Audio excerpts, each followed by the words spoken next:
পৰিৱেশ সৃষ্টি কৰিব।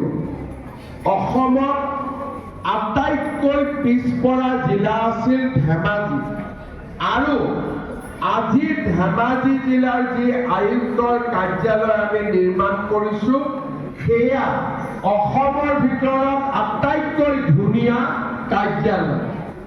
অৰ্থাৎ বানে গৰকা ধেমাজিলৈ আজি অভূতপূৰ্ব উন্নয়ন আহিছে।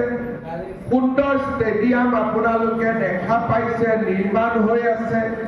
ধেমাজিত মেডিকেল কলেজ, ধেমাজি জিলাৰ প্ৰত্যেকটো সমষ্টিতে উন্নয়নৰ নতুন দিগন্ত।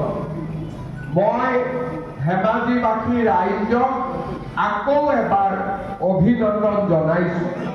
বিষয়ে আপোনালোকক দুআষাৰ কথা ক'ব বিচাৰো। আমাৰ অসমত